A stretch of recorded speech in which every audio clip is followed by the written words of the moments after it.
Hello, everyone. Welcome to Ruminate This with Agrarian Solutions. Join us as we explore ruminant nutrition and the impact of mycotoxins. Here, we challenge your curiosity and explore new industry insights and research to optimize your herd's health and performance. Hey, welcome everybody to another episode of Ruminate This with Agrarian Solutions. I am your host, Scott Zehr, and today, Larry, we are doing something that we've never done before. I don't know why it took me 70 plus episodes to think of this type of segment, but we routinely get questions from nutritionists or veterinaries, dairy farmers across the country. And a lot of times, Larry, we discuss them internally as a team and develop, okay, how can we best serve this person regarding this question? Mm-hmm. But man, there's some of these questions that we get from, say, the field that I think people should hear the conversation that we have around this stuff. So think of today as like a letters from the field episode. And so, Larry, I'm going to kick it right off with a text message that I received from a nutritionist. Just to frame it up for the listener, this message, the first message I'm going to read to you guys, was forwarded to me from the nutritionist. It looks like it's an exchange between him and probably his tech person. And then, Larry, I'm going to have some questions for you around this conversation. Okay. So, hey, thanks for the question. DON inhibits the synthesis of protein, therefore likely negatively impacts microbes, which trials have shown lower microbial protein production and lower fiber digestibility. Post-ruminally, DON is tough on the gut health. I don't know if that's a function of protein synthesis or by other means. I would have to go back to my notes regarding site impact for Agrarian's DTX product. If it does have some activity within the rumen, that could improve rumination. A cumulative effect post-rumen makes sense as well. And then the specific question I received from this nutritionist: as we try to make more milk protein, I'm wondering how negatively DON is working against us. That's what started this whole conversation. Right. The farm I'm referring to has a 13 ppm DON. So at least they're, not starting with 500 parts per billion or 0.5 ppm, Larry.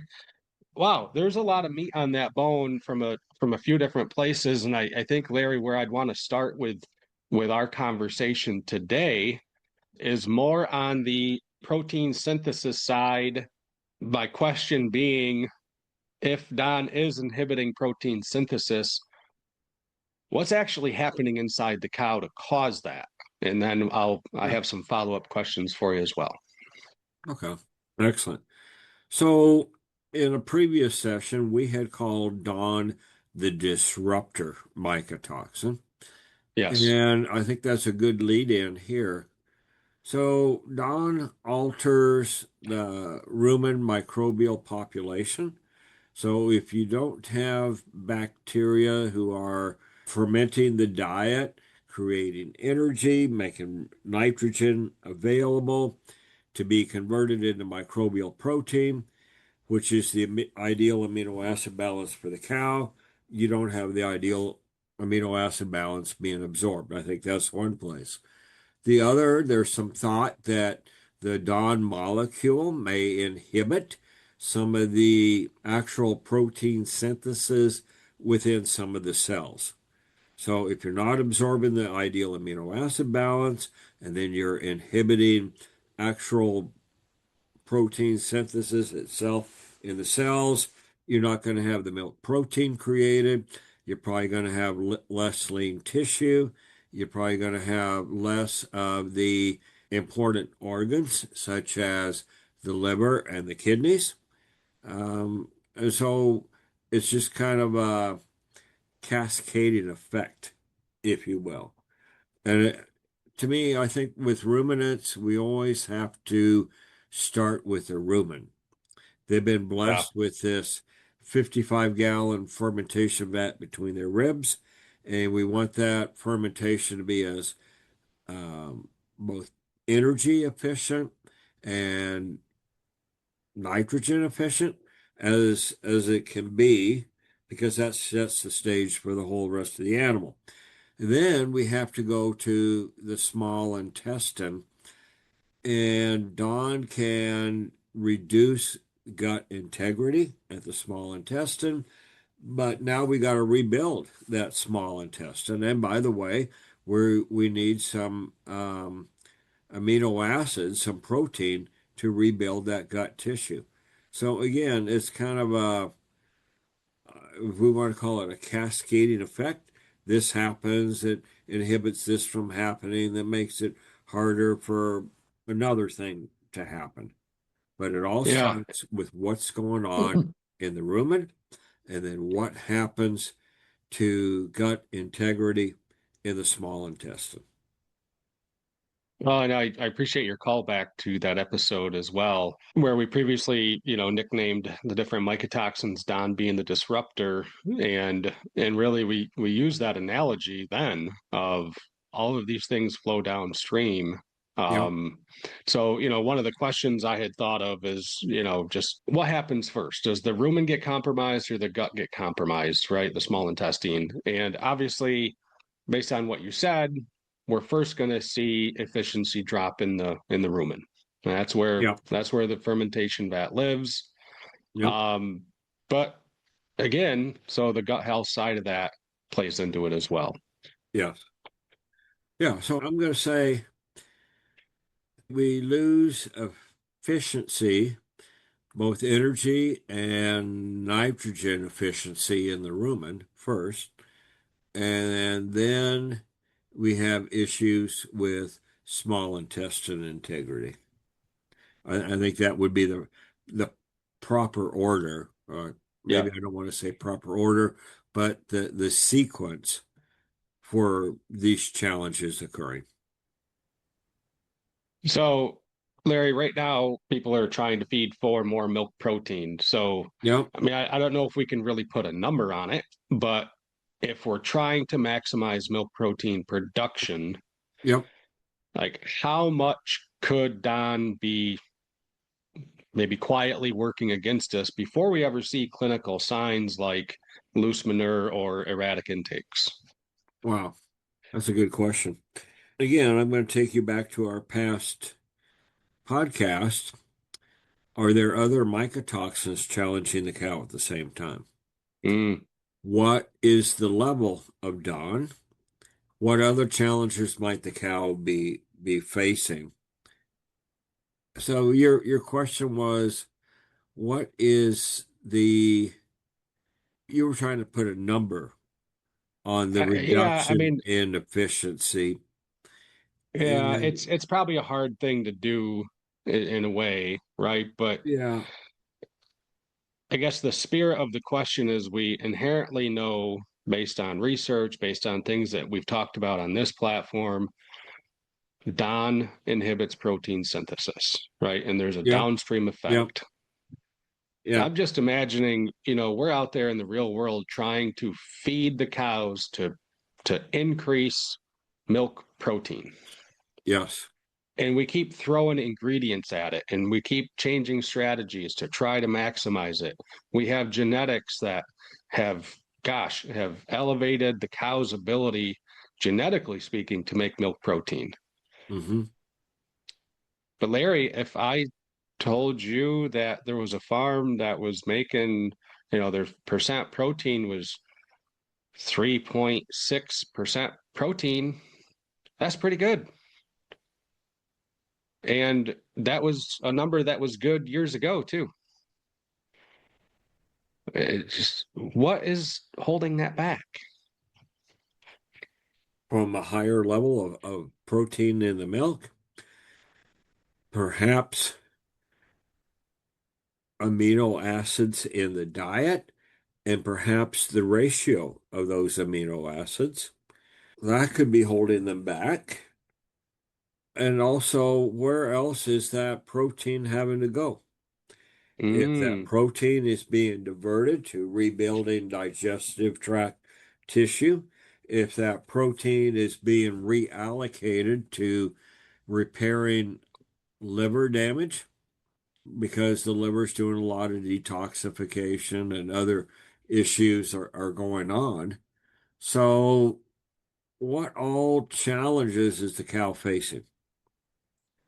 So there's a slide that I've used at different times that looks at the interaction of maintenance, reproduction, milk production, and then defense, which could be the immune system. It could be reestablishing gut integrity.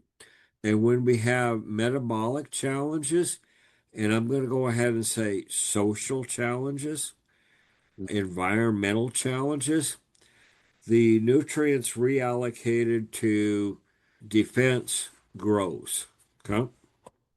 And so if more protein in this situation, this example, is diverted over to defense, we're not going to have the milk protein that we could potentially have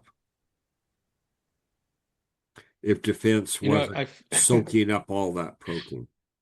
yeah, I feel like we're maybe starting to sound like a broken record because I think you and I have been talking about nutrient reallocation, it seems like for the better part of 2 years, Yeah, yeah, or longer, but on this yeah. platform. But it's I really think, Scott, that is what limits nutrient efficiency, milk production efficiency. Where are those nutrients going? Because at the end of the day, the cow has a limited amount of nutrients to work with. Yeah. She's eating, for the sake of discussion, 56 pounds of dry matter, 60 pounds of dry matter. I don't know. And there's a certain nutrients that comes with that. Well, what percentage of those nutrients get absorbed as energy, BFAs? What percentage of the nitrogen or amino acids she consumes end up as microbial protein or feed protein for her to absorb? Okay. There's some number for both of those. right, And then the question is, where do those nutrients go in her body? And different things are going to cause reallocation of the nutrients. And ultimately, it's that reallocation that affects efficiency. So, Scott, if right. we were to go to a dairy that's got, oh man, they've got absolutely fantastic feed efficiency, turning feed into milk. I'm going to submit to you that that is a dairy that does not have a lot of inflammation going on, that probably does not have major mycotoxin issues. There's fires that show up, okay?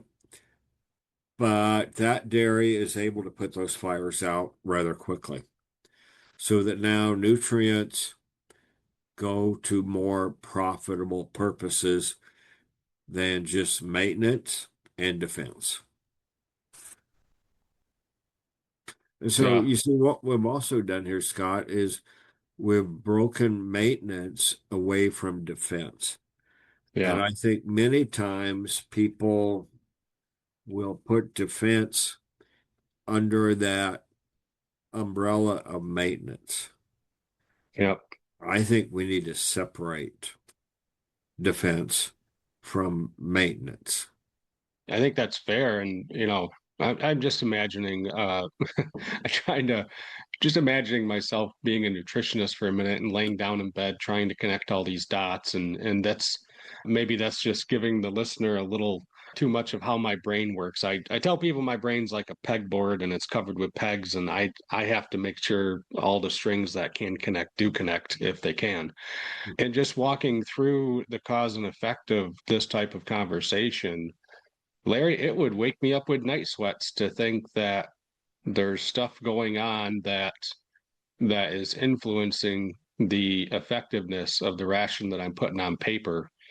Mm-hmm. And no, it's one thing to recognize that. It's another thing to figure out then what those things are. Yep. But we know, bringing this back, we know that some of those things are mycotoxins. Yep. What are we doing about it? So there was another part of that letter that I had read that asked, or that the comment was in the message. I would have to go back and look through my notes, and I'm quoting here. I would have to go back and look in my notes to see what impact DTX has on the site. It's speaking of the small intestine, or Mm-hmm. even potentially in the rumen. Maybe let's walk into that a little bit, because I think, at the end of the day, we're trying to make more milk protein. DON's potentially inhibiting us from doing that. We have something that works on DON. So walk us through a little bit of how that actually happens. Okay. Well, I think when I look at how DTX works, it's defending gut integrity. So you don't have as much destruction of digestive tract lining cells. So you're going to have more nutrients, both the amino acids and the energy that would be required to rebuild the gut tissues that are now going to be available for more productive purposes. You don't have not only DON with your question, but you don't have other pathogens entering into the body to cause issues with not only the liver, but the kidney as well. So you don't have the nutrients going to rebuild those tissues. You don't have DON or other um, pathogens going through the body for the immune system to attack against, or to attack rather. And so those nutrients are going to be those nutrients that would have gone to defending and protecting are now available for more profitable purposes. So again, it's a cascading effect, this time in a positive direction. We're able to Yeah. protect against DON at the gut level. So all of these other good things happen. And because this happens, then this good thing happens, then this good thing happens. So now we have a positive cascade or chain of events. I'm gonna like where you went with that, from a positive cascade. So I'm gonna kind of circle back a little bit and Okay. talk about the cascading effect of DON from Okay. a negative light, right? But Larry, you have a farm enterprise with beef, with chickens, with pork as well, I believe, Yep. Yep. and maple syrup. Yep. So if there's a little bit of chaos happening around the farm, things don't necessarily go smoothly. Correct. What Yep. maybe should have taken you 2 hours to do chores now took 3. Yep. We didn't have something happen that just blew up the whole farm, but just little things all of a sudden don't work quite as good. Things don't flow quite as good. And, I think so many times when we get into conversations about mycotoxins and DON specifically, we say, oh, are the cows showing signs of, loose manure? What's the intakes like? What's the. Well, wait a minute. If DON is a disruptor toxin, as we've called it, Mm-hmm. maybe we're thinking about this in the wrong way. Instead of Don causing a specific issue like digestive upsets, going back to, the analogy there of a little bit of chaos Yep. can just disrupt the whole program. Maybe we need to be thinking about Don as more of a just biological efficiency reduction agent. That's a really mouthful way of saying that. Um, but expand on that if you could a little bit. Okay. So as you were talking, what was going through my mind, the word of the day is either cascade, because I keep using that. This happens, so this happens, so this happens, or it's chaos.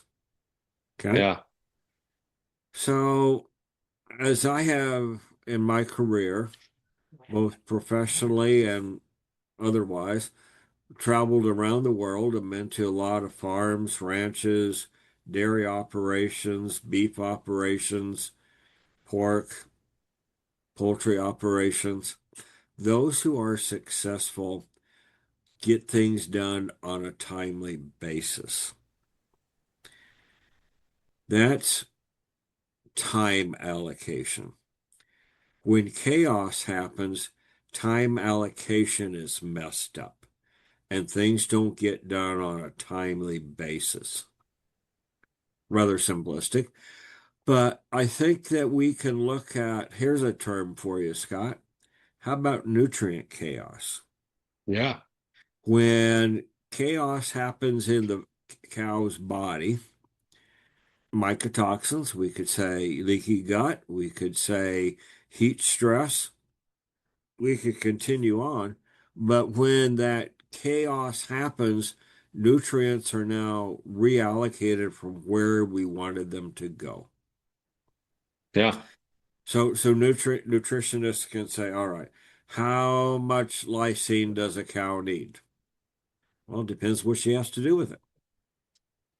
If she's having to divert some lysine to gut rebuilding, her requirement just went up. So maybe a term that we could start using is nutrient chaos, which comes from metabolic and environmental and social challenges. And I the like it. cow has to resolve that chaos if she wants to live. And if she Yeah, doesn't resolve it, that's unresolved inflammation, that's unresolved other things. She doesn't make milk, she doesn't get bred back. Maybe she doesn't live if she's not on the farm. So our word for the day could either be cascade or chaos. How's that? yeah. Well, and there's some symmetry between those two words in this Yep, context as well. yep, Um, exactly. all right, Larry, I'm gonna do something a little bit different here as we wrap up this conversation. Yep, We'll call it a lightning round, if you would. So I'm gonna ask you to finish the sentence in a fun, rapid fire way. Here we go. The biggest misconception nutritionists have about Don is that it happens in a vacuum by itself. So often, Dawn is going to be traveling hand in hand with other mycotoxins. And again, it starts this cascade of events. okay. Question two. The first number I look at when evaluating a Don challenge is Hmm. Total parts per million of Dawn. okay. Second would be what other mycotoxins are there. Question number three. A farm can have a Don problem even when blank. Even when the Dawn level is low, because there are other challenges are taking place that reduces the cow's or increases the cow's susceptibility to Dawn. And lastly, the most overlooked consequence of Don exposure is Liver function. mm, We think of Dawn as messing up, there's a scientific term for you, messing up ruminal fermentation, destroying gut integrity, but we don't necessarily think of DON as impairing liver function. But if these other things, altering ruminal fermentation and increasing or decreasing gut integrity, take place, there's going to be greater loads on the liver, and liver function is going to suffer. So if the chaos cascades. There you go. I only did the lightning round so I could work that in. No, I'm All just right. kidding. I'm just kidding. I think there's a lot of meat on this bone that we could probably dive into. And folks, if you have questions regarding this topic or any topic involving the dairy industry, really, but specifically ruminant nutrition, podcast at agrsol.com. Ask us your questions. We will get back to you personally. And you never know, it may turn into a Letters from the Field episode with Dr. Roth. Larry, I want to thank you for taking time out of your day today to have this conversation. I think there's some good nuggets here for people to think about and maybe thinking about old topics in a new light. And I'll give you the last word. Well, yeah, the last word would be just think of the chain of events, the cascading effect that comes from not just mycotoxins, but other challenges as well. Love it. Have a great week, everybody, and we'll be talking to you again soon from the podcast room here at Agrarian Solutions and Ruminate This. Thank you for listening to Ruminate This with Agrarian Solutions. Look for our next episode in 2 weeks.